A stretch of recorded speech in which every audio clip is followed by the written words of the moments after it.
Good morning, afternoon actually. Speaker finished out the morning. I will start the afternoon. My name is Michelle Benson. I am a senator from Senate District 31. It is my privilege to be in Republican leadership in the Senate and to be on the Republican election team for the Minnesota Senate. Given that you've just finished lunch, I'd like you to have a little something sweet. So if you are a Republican Senate candidate, you're going to be on the ballot this November, I would like you to stand up.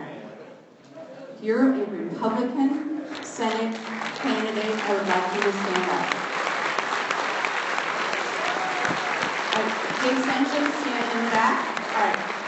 Ladies and gentlemen, for everything you see going on in St. Paul, these folks are the antidote. Really, they are leaders in your community. They are willing to go out and fight for your values and represent you in St. Paul. You need to help them. I'm going to give you a really short list of people you can help and impact.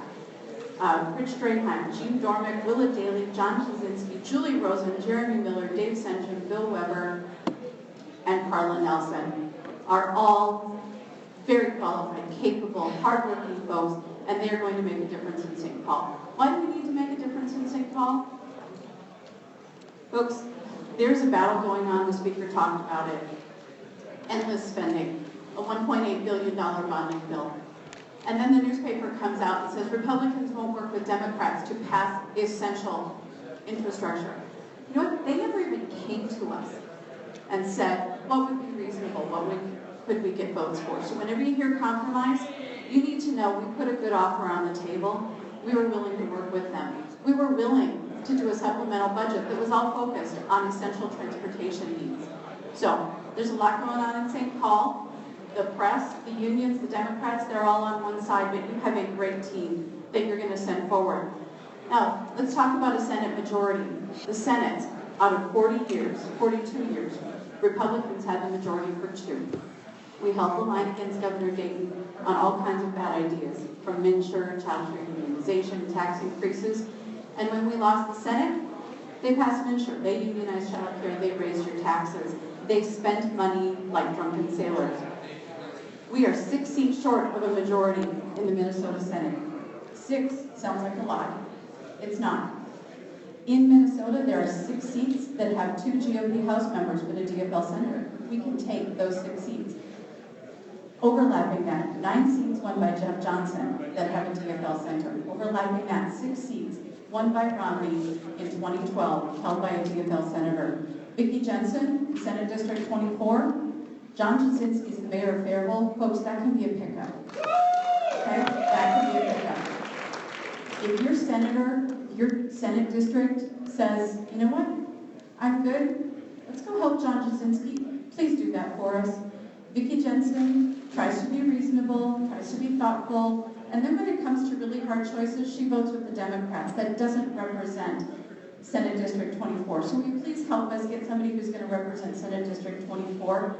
Send John Kaczynski up to St. Paul. We would truly, truly appreciate it. We have great opportunities for pickups right here in Mankato. Willa Daly, I know that she is unfortunately attending to some personal business, but it would be good to have a fight in Mankato. It's an open seat. Let's have a fight in Mankato. All right, ladies and gentlemen, I want to give a special shout out to Dave Sengen. He probably left before. He is always meeting with people, reaching out, trying to do the right thing. This week, he helped. You don't have to be a titled leader in order to be a leader. He helped bring our caucus a common sense bonding bill. He tried to work with Senator Stump to get some compromise, but he stood up on the Senate floor and defended common sense bonding against the attacks of the media and the attacks of the Democrats. So when you see him today, go shake his hand. He worked really, really hard this week. He took a lot of hits, did the right thing. When it came down to it, he needs you to let him know that doing the right thing matters in St. Paul. So thank him for his hard work today.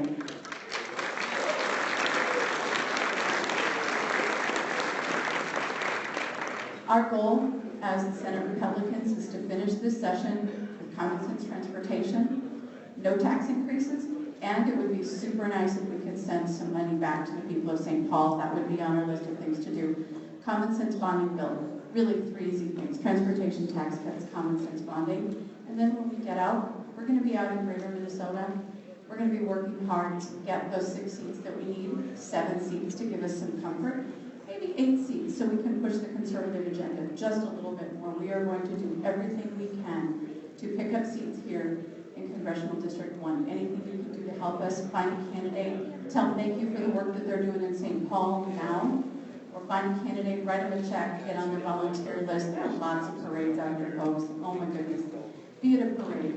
Show the Democrats around this state how much Republicans want to serve them, how much energy we have, and that we're willing to make the change that we need. I would be reticent. Okay, my official speech is done. My friend Al DeCrife is here. Many of you know Al. He served in the Senate with me for 2 years. And I tell you folks, he has not stopped serving yet. It is never more than a few weeks before he says, this is what's going down in Congressional District 1. This is what you need to know. So I say, once a public servant, always a public servant. And so give Al a pat on the back too. Right. Ladies and gentlemen, 6 seats to a Senate majority so that we can help the House do all the things Minnesota needs done. 6 seats. You can get 1, 2, 3, 4, 5 maybe out of CD1. Do what you can to help us get there. Thank you for your time today.